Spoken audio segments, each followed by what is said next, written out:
Hi everyone, my name is Rosa, and today I'm happy to share with you our project funded by Save the Snakes grant called Sneaking Our Way into Human-Snake Coexistence in Resilient Communities in Guatemala.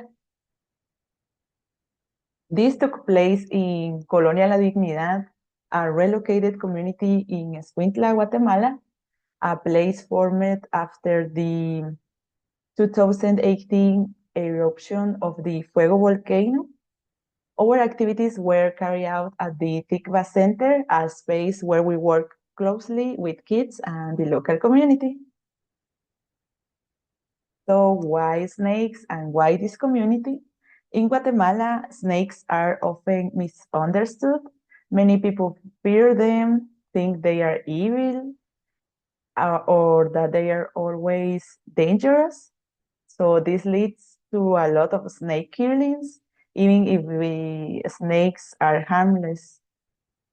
So we choose this community because it's made of people who were relocated after a major natural disaster, and many of them didn't grow up in this area and aren't familiar with the local biodiversity, especially snakes. That makes it a perfect place to start creating awareness and promoting peaceful coexistence with snakes. So we decided to focus on 4th grade students, 28 kids in total, and our goal was to empower them to understand snakes, respect them, and share what they learn. We believe that if kids grow up with the right information and empathy, they can become ambassadors for biodiversity in their own communities and start real change at home. So what we did, we designed a fun and interactive program with 5 sessions. First, we did a diagnostic and introduction to snakes to understand their current perceptions. Then a session of the importance of snakes in ecosystems. 3, we talk about myths and snake preventions, what's true, what's not, and what to do in case of an emergency. In the 4th session, the kids prepare their own material for this dance for a snake fair. And finally, we held the snake fair where the kids presented what they learned to their families, teachers, and neighbors. We also did a post-diagnosis to see the change in perception. To support all of these, we created a lot of materials like printed booklets, posters, brochures, interactive games like Super Snake board game that you saw in the previous slide, a giant memory. Also, we had audiovisual tools, short presentations with videos, and of course, we have prizes and creative tools for their stands at the fair. We wanted everything to be visual, playful, and easy to remember, something they could take home and talk about it. And finally, this project wouldn't have happened without our amazing team of volunteers. Some helped design it and create these materials. Others supported the sessions directly. We also had local families donating snacks, the Tikva Center offering space, and overall a positive response from the community.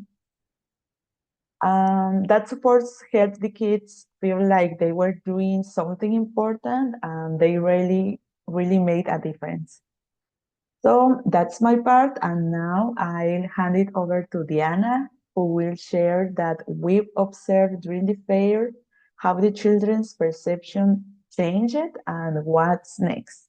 Thank you. Thank you, Rosa. Hello, everyone. My name is Diana Velasquez, and I am going to present to you in the next following slides some of the information that we gathered, the insights, and the lessons learned from this project. As you can see in the pictures, we had 5 in-person sessions that followed the models of the booklet. This booklet was designed to cover from very basic information about snakes and then moving into a little more complex topics about snake bite accident and what to do and what not to do. All the tools that we use were designed along with the sessions to have fun activities, because one of the major challenges, but also a big opportunity for us in this project, was to build relationships with the children, especially since we were talking to displaced communities that were coming from the highlands and then moving into a low elevation tropical area. We were aware of the fact that this was not only a shift in what they are used to see in terms of biodiversity, this was a major life change for them. So we wanted to have open and honest conversations for them and position ourselves as allies in this complicated situation. And so, from the conversations we had and the small questionnaires, we gathered basic information from children's perspective towards snakes. As you can see in the left side, at the beginning of the project, 52% of the children disliked snakes, and by the end of the project in session 5, 100% reported that they liked snakes and they saw them as cool animals. And on the right side, this was accompanied by the question, do you think they are important in your daily life? And this is not only a positive perception, but also a recognition of the snake importance in the ecosystem. It was remarkable the shift in the knowledge of general information about snakes. Before the project, there was a lot of myths, fear, and confusion, a lot of stereotypical ideas like eating humans or that some of the snakes ate fruits or human food. And then by the end of the project, you could see that there was a clear understanding about the biological facts about snakes and a lot more accurate knowledge that was focused on local snakes. And this was a major highlight by the end of the project. Then we had the big event called the Snake Fair. This was our final session. It was the first snake fair in Guatemala, and we are very proud of this. This was designed as the modules that were covered in the booklet, and in this they were organized in small groups and were accompanied by one of the volunteers that helped and supported us during all the project, and they had all the materials to prepare the posters and the information they wanted to share with the community. We invited the parents, we invited community members and locals to accompany to come to this fair. It was a great space for them to present some of the results of these 5 sessions. And it was a great moment to see how children saw the reaction of their community towards snakes, which was very similar to the one they had on session 1. And by the end of the project, they had all the information to be patient and empathetic with adults while explaining what they had learned and how now they can coexist respectfully with snakes in this area. And we learned that children are powerful agents of change. We are the means to transfer knowledge to the real agents of change in the localities that we are working at. And we are very grateful that children were so open and participative in all the sessions. Also, that it's very important to create a safe, joyful learning space. Uh, it takes time to build relationships, so we think that 5 sessions were kind of short, but enough for us to create a relationship with the community. Then it's also very important to have creative educational tools to show that science and conservation can be fun. And at last, and one of the biggest lessons was to see how conservation is about positioning people at the center. Understanding the context is really important for success in conservation.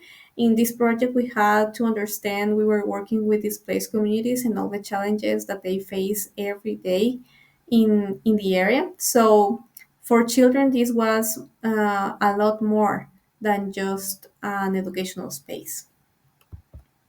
And what's next for this project? Well, we think we need to expand to parents and teachers and try to diagnose what's the situation regarding human snake coexistence with adults.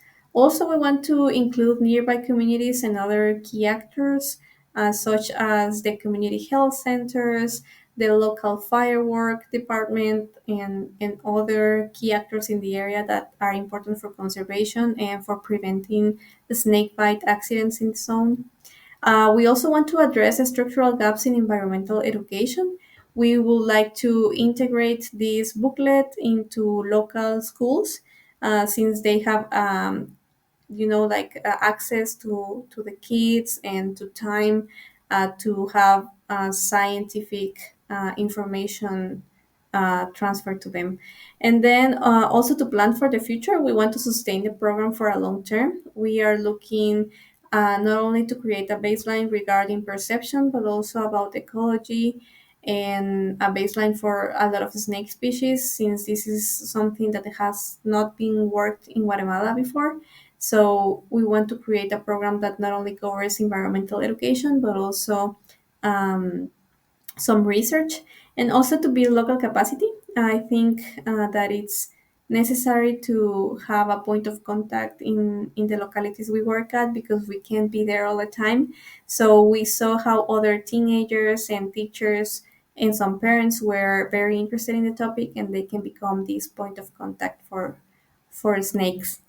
And finally, we want to give some acknowledgments. First, thank you to Save the Snakes. Thank you for trusting the funds to us. We are very grateful and we felt very privileged to be selected for this, and we hope to collaborate with you in the future.